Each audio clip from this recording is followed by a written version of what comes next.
dapat mengubah firman-Mu Tuhan, dapat menegakkan kami di dalam beriman kepada Tuhan, menegakkan kami untuk senantiasa setia mengiring dan melayani Tuhan. Tolonglah kiranya kami sekalian untuk menjadi pendengar yang baik terhadap firman-Mu. Tolong hamba dalam menyampaikan firman-Mu saat ini Tuhan. Biarlah kami semua mendengar dengan baik dan bejana hidup kami dipenuhi oleh firman-Mu Tuhan. Dalam nama Tuhan Yesus kami berdoa. Amin. Saat ini kita akan belajar firman Tuhan. Firman Tuhan saya telah pilih dari kitab Matius pasal 7 ayat 21 sampai ayat 23. Matius pasal 7 ayat 21 sampai ayat yang ke-23. Saya bacakan, firman Tuhan berbunyi sebagai berikut. Bukan setiap orang yang berseru kepadaku, Tuhan, Tuhan, akan masuk ke dalam kerajaan surga, melainkan dia yang melakukan kehendak Bapa-Ku yang di surga. Pada hari terakhir, banyak orang akan berseru kepadaku, Tuhan, Tuhan, bukankah kami bernubuat demi nama-Mu dan mengusir setan demi nama-Mu dan mengadakan banyak mujizat demi nama-Mu juga? Pada waktu itulah aku akan berterus terang kepada mereka dan berkata, aku tidak pernah mengenal kamu, enyahlah daripadaku, kamu sekalian pembuat kejahatan. Amin atas firman Tuhan ini. Firman Tuhan ini mengingatkan kepada kita bukan hanya tentang ketaatan, tetapi lebih penting di sini penegasannya sebagaimana di ayat pertama, yaitu bukan setiap orang yang berseru kepadaku Tuhan, Tuhan yang akan masuk ke dalam kerajaan surga. Penekanannya di sini adalah kunci untuk memperoleh keselamatan. Sebagaimana pada saat ini kita belajar temanya yaitu dengan tema keselamatan. Namun saat ini saya tidak akan berbicara tentang doktrin keselamatan karena saya pikir kita semua sudah banyak tahu tentang doktrin keselamatan. Tentu saya tidak akan mengupas lebih dalam lagi, hanya sepintas bahwa kita semua tentu sudah tahu persis bahwasanya dasar untuk memperoleh keselamatan itu bukanlah perbuatan baik kita, karena sebaik apapun kita atau sebaik-baiknya kita pun, kebaikan kita itu tidaklah cukup sempurna di mata Tuhan untuk bisa menyelamatkan kita. Kita pun sungguh mengimani bahwa keselamatan itu adalah sebuah anugerah, adalah sebuah pemberian Tuhan secara cuma-cuma kepada kita. Dan kalau seandainya kita bisa menyelamatkan diri kita dengan perbuatan baik kita, maka pertanyaan besarnya, untuk apa Yesus datang menderita? Untuk apa Yesus rela disalibkan? Untuk apa Yesus mati kalau bukan karena salah dan dosa kita? Seandainya kita bisa menyelamatkan diri kita, maka tidak adalah arti pengorbanan Yesus dalam karya penyelamatannya bagi kita. Jadi berbicara soal keselamatan, saya pikir kita semua Bapak Ibu sudah sangat paham bahwasanya keselamatan itu adalah sebuah anugerah, bukan karena didasarkan pada perbuatan baik kita. Namun dalam hal ini berbicara soal keselamatan, tentunya ada bagian yang Tuhan kerjakan, tapi ada juga bagian yang harus kita kerjakan di dalam kehidupan kita.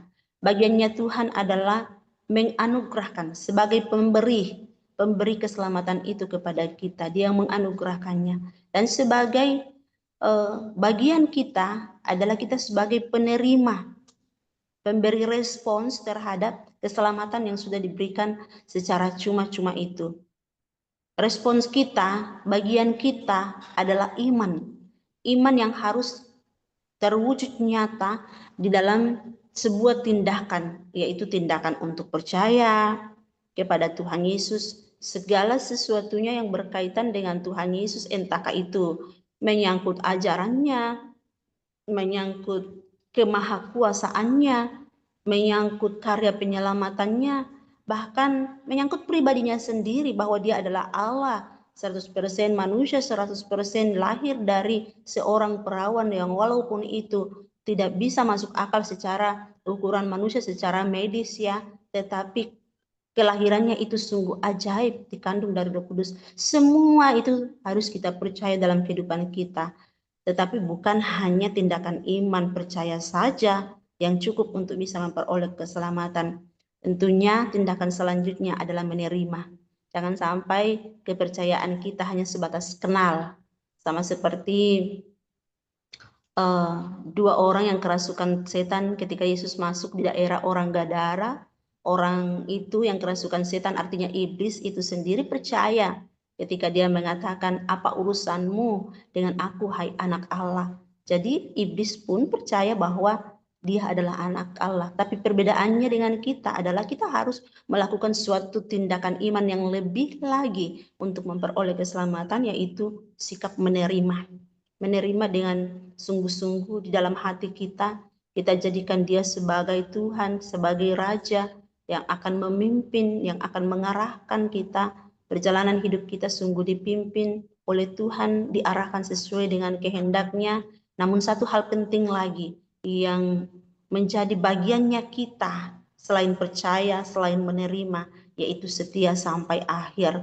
Karena ketika kita mungkin sudah percaya, kita sudah menerima, tapi tidak setia sampai akhir. Mungkin kita ambil percontohan seorang Yudas, seorang Ananias, seorang Safira yang sebenarnya mereka sudah mengikuti Yesus, bahkan sudah terlibat di dalam pelayanan bersama dengan Yesus, tapi ketika diperhadapkan dengan suatu tantangan, suatu cobaan, persoalan keuangan, mereka tidak setia sampai akhir dalam melakukan kebenaran firman Tuhan. Mereka tidak setia melakukan kehendak Tuhan. Sehingga tentulah kita sudah tahu bagaimana ending dari kehidupan mereka. Tidak setia sampai akhir. Saya yakin mereka tidak memperoleh keselamatan. Bukan bermaksud untuk menghakimi, tapi firman Tuhan sendiri dengan begitu jelas menjelaskan kepada kita bagaimana akhir kehidupan mereka ketika mereka telah mendustai Roh Kudus, ketika mereka tidak berlaku setia, ketika mereka tidak mempertahankan diri berdiri atas kebenaran, melakukan kehendak Tuhan, maka mereka sendiri menerima akibat daripada kesalahan mereka sendiri. Nah, ini menjadi peringatan bagi kita sendiri, Bapak Ibu yang dikasihi oleh Tuhan. Dan ketika kita berbicara soal keselamatan, saya pikir itu inti pentingnya keselamatan, bahwa keselamatan itu adalah sebuah anugerah daripada Tuhan, dan itu yang dilakukan oleh Tuhan sebagai bagiannya Tuhan bagi kita. Tapi bagian kita adalah beriman kepada Tuhan, dan salah satu wujud iman kita kepada Tuhan yaitu dengan melakukan kehendaknya di dalam kehidupan kita. Bapak Ibu, ayat ini ketika kita renungkan secara mendalam ya, khususnya bagi kita yang sudah banyak terlibat di dalam pelayanan pekerjaan Tuhan, ayat ini bagi saya secara pribadi menakutkan, ya, mengerikan Bapak Ibu. Karena jelas sekali firman Tuhan, ada banyak orang yang sudah terlibat dalam pelayanan, bahkan melakukan pelayanan yang begitu dahsyat. Dia bisa bernubuat, dia bisa mengusir setan, bahkan dia bisa melakukan mujizat, tapi kenyataannya tidak diterima di hadapan Tuhan. Kenyataannya jiwanya sendiri tidak terselamatkan. Ini hal-hal yang sangat-sangat menakutkan dan harus menjadi perenungan kita sebagai hamba Tuhan. Suatu peringatan penting bagi kita sebagai hamba-hamba Tuhan, bahkan sebagai anak-anak Tuhan yang sudah banyak terlibat di dalam pelayanan pekerjaan Tuhan. Ternyata bahwa sebaik-baiknya kita di dalam pelayanan, ternyata tidak bisa dijadikan kebaikan kita itu dalam pelayanan, tidak bisa dijadikan sebagai standar kita untuk memperoleh keselamatan. Yesus sendiri dalam pembacaan kita ini, Yesus sendiri sungguh sangat menegaskan, mengajarkan kepada kita bahwasanya melakukan kehendak Tuhan itu merupakan suatu syarat untuk memasuki kerajaan surga. Tidak berarti bahwa kita lah yang mengerjakan keselamatan itu. Allah telah mengerjakannya, tapi kita harus mengelola keselamatan itu, mempertahankan keselamatan itu dengan cara setia dan taat melakukan kehendak Tuhan sendiri. Karena kita sudah tahu bahwa keselamatan bukan karena usaha kita, ya, seperti yang sudah tertulis firman-Nya di dalam Efesus pasal 2 ayat 20 ayat 28 sampai ayat yang ke-9 sangat jelas. Pesan bagi kita melalui firman Tuhan pada saat ini bahwa bukan setiap orang yang berseru-seru kepada Tuhan, Tuhan, Tuhan. Saya yakin kita setiap hari berseru kepada Tuhan. Saya yakin kita sudah setiap hari tekun dalam doa kita, dari bangun pagi kita sudah berseru kepada Tuhan. Di siang hari, entah sampai sore hari kita sudah berseru kepada Tuhan beberapa kali, bahkan hingga malam hari sebelum kita mengistirahatkan tubuh kita dalam tidur kita tetap berseru kepada Tuhan. Namun peringatan bagi kita pada saat ini bahwasanya seruan kita, ketekunan kita berseru kepada Tuhan bukan sebuah jaminan untuk kita bisa masuk ke dalam kerajaan surga. Tegas sekali firman Tuhan saat ini mengajarkan kepada kita, memperingatkan kepada kita, menekankan betapa pentingnya ketaatan dan tindakan yang harus kita lakukan sesuai dengan firman Tuhan, entahkah itu melalui ucapan kita di tempat kerja, dalam rumah tangga, dalam pergaulan, dalam bermedia sosial sekalipun, bahkan juga melalui penampilan kita harus sesuai dengan firman Tuhan. Terlalu banyak sekarang penampilan-penampilan yang sudah tidak sesuai dengan kehendak Tuhan. Kainnya lebih, tapi jahitannya belum selesai. Atau bahkan kainnya lebih, di bagian-bagian tertentu mungkin terseret di bawah, tapi bagian lainnya tidak tertutupi. Tren katanya, tetapi tidak tren bagi Tuhan. Ini menjadi peringatan buat kita. Saya selalu ajarkan kepada anak-anak sekolah minggu, anak remaja, bahkan ibu-ibu, jangan sampai mereka terseret dengan tren. Dan itu tugas kita sebagai hamba Tuhan, untuk menyampaikan kepada mereka, walaupun harus bersikap hati-hati karena takutnya mereka mengatakan, ya ini kan kesenangan saya, ini kan uang saya yang saya pakai beli. Jadi salah satu tugas kita juga sebagai hamba Tuhan, taat melakukan firman Tuhan juga ketika kita taat untuk memberikan peringatan kepada orang-orang yang kita layani, lebih khusus mungkin atau lebih kecilnya dalam unit keluarga kita sendiri. Pesan firman Tuhan bagi kita pada pagi hari ini begitu penting, tidak boleh terabaikan dalam kehidupan kita. Kita sangat penting untuk setia melayani dengan berbagai macam program-program kita, tapi ayat ini juga tidak boleh kita abaikan di dalam kehidupan kita, tentang pesan Tuhan yang menekankan kepada kita tentang iman yang sejati itu harus diwujudkan dalam tindakan yang sesuai dengan kehendak Tuhan, bukan tindakan yang sesuai dengan pola pikir kita, sesuai dengan pemahaman kita yang terbatas, atau sesuai dengan pengalaman kita, atau bahkan mungkin sesuai dengan pendidikan kita. Minta maaf kalau saya katakan ada orang yang ketika pendidikannya semakin tinggi, ekor-ekornya semakin bertambah, tapi kok kesadaran tentang kebenaran firman Tuhan malah bisa diputar balik. Itulah yang kadang menyebabkan orang menjadi murtad. Memulainya baik, pertengahan hidupnya baik, tapi ending kehidupan mereka tidak setia kepada Tuhan. Dan ada di antara mereka, mungkin tidak tersembunyi lagi di antara kita, ada di antara mereka orang-orang yang begitu setia di dalam pelayanan awalnya, tetapi kemudian akhir kehidupan mereka tidaklah sesuai dengan yang Tuhan arahkan. Ini menjadi peringatan jangan sampai kita menjadi Yudas zaman now, atau Ananias dan Safira zaman now, yang punya niat juga ikut di dalam pelayanan, yang juga terlibat di dalam pelayanan, tapi kemudian mereka tidak setia melakukan kehendak Bapa di surga. Ini menjadi peringatan buat kita sekalian sebagai hamba-hamba Tuhan, karena banyak orang yang mengaku diri sebagai hamba Tuhan, yang sudah sangat nampak baik pada pemandangan orang-orang yang dilayaninya, bahkan sangat nampak karunia-Nya, seperti dalam firman Tuhan, dia bisa bernubuat, dia bisa mengusir setan, dia bisa melakukan mujizat. Bukankah itu sesuatu yang boleh saya katakan spektakuler dalam pelayanan? Ya, dia sudah begitu baik di dalam pelayanan. Namun, jika tidak disertai dengan sebuah ketaatan, sebuah kerendahan hati untuk setia melakukan kehendak Tuhan, maka setiap pelayanan itu, perbuatan yang demikian itu tidaklah berarti di hadapan Tuhan. Ini menjadi perenungan juga bagi kita sebagai hamba-hamba Tuhan yang punya program begitu banyak. Jangan sampai kita begitu aktif di dalam pelayanan, tapi ada hal yang perlu menjadi peringatan buat kita. Kita tidak boleh abaikan. Kita jangan hanya fokus pada pelayanan kita, fokus pada penampilan terbaik kita, fokus pada perbuatan kita yang nampak di luar. Tetapi marilah kita lebih fokus pada sebuah ketaatan kita. Ada banyak orang yang taat dalam pelayanan, tapi tidak taat untuk menjalin hubungannya dengan Tuhan, dengan sikap yang tulus, dengan ikhlas, dengan penuh kejujuran dan kebenaran. Ketaatan yang tulus itu akan menghasilkan buah yang baik di dalam pelayanan kita, akan membuktikan bahwa kita adalah benar-benar seorang hamba Tuhan yang sejati. Mungkin kita tidak seperti dengan orang yang dimaksudkan oleh Tuhan Yesus. Mungkin kita tidak bisa bernubuat, tidak melakukan mujizat, atau bahkan mungkin kita tidak pernah mengusir setan dari orang yang kerasukan setan.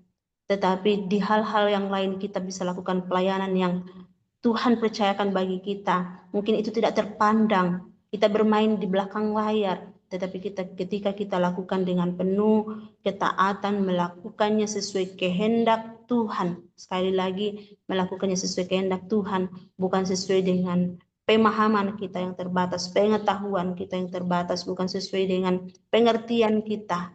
Hati-hati dengan sebuah pengertian kata firman Tuhan bahwa janganlah kamu mengandalkan pengertian dirimu sendiri, tapi takutlah akan Tuhan. Inilah yang menjadi pembelajaran kita pada kesempatan ini, Bapak Ibu, bahwasanya keselamatan tidak dijamin oleh perbuatan baik kita, keselamatan tidak dijamin oleh seberapa banyak pelayanan kita, dan keselamatan kita tidak dijamin oleh sehebat-hebatnya kita di dalam pelayanan. Tapi yang Tuhan mau adalah ketaatan kita, melakukan kehendaknya dalam segala musim kehidupan kita, dalam keadaan apapun di pelayanan kita masing-masing. Saya yakin di pelayanan kita masing-masing pasti ada tantangannya, tantangan dari diri kita sendiri, tantangan dari rekan-rekan kerja kita, bahkan ada banyak tantangan-tantangan yang lain. Sekalipun kita diperhadapkan dengan tantangan yang tidak mengenakkan kita, marilah kita terus berjuang untuk setia dan taat melakukan kebenaran firman Tuhan sampai saatnya Tuhan memanggil kita, atau sampai saatnya Kristus datang bagi kita, baik itu kedatangannya secara pribadi kah atau kedatangannya secara universal kah. Dia akan menemui kita sebagai orang yang setia dan taat, dan dia akan berkata kepada kita, sabarlah engkau hai hambaku yang setia dan taat, hamba-hambaku yang baik, masuklah ke dalam kebahagiaan Tuhanmu. Bukankah itu yang kita harapkan? Tentunya itu yang kita rindukan sebagai umat-umat Tuhan, sebagai hamba-hamba Tuhan. Kiranya firman Tuhan pada saat ini menjadi perenungan dan menjadi bagian kehidupan kita. Tuhan memberkati kita dengan firman-Nya. Kita berdoa. Terima kasih Tuhan untuk firman-Mu di pagi hari ini. Sungguh menjadi peringatan bagi kami sekalian ya Tuhan, bahwa tidak setiap orang yang tekun berseru kepada Tuhan yang akan masuk ke dalam kerajaan surga. Tidaklah perbuatan baik kami menjamin kami masuk surga, dan tidaklah kebaikan kami di dalam pelayanan, kemampuan kami yang dapat menjamin kami masuk ke dalam kerajaan surga, melainkan ketaatan kami melakukan kehendak firman-Mu Tuhan. Tolong berkatilah kiranya kami lewat firman-Mu Tuhan, mampukan kami Tuhan untuk mengerjakan keselamatan kami dengan takut dan gentar, karena Allah sendiri telah mengaruniakannya kepada kami, dan kamilah yang harus mengelolanya, membuktikannya bahwa kami adalah orang-orang pemercaya sejati yang telah diselamatkan dalam Kristus Yesus. Bimbing kami melakukan setiap kebaikan sebagai tanda ucapan syukur kami atas keselamatan yang Tuhan sudah anugerahkan bagi kami sekalian. Dalam nama Tuhan Yesus kami berdoa. Amin.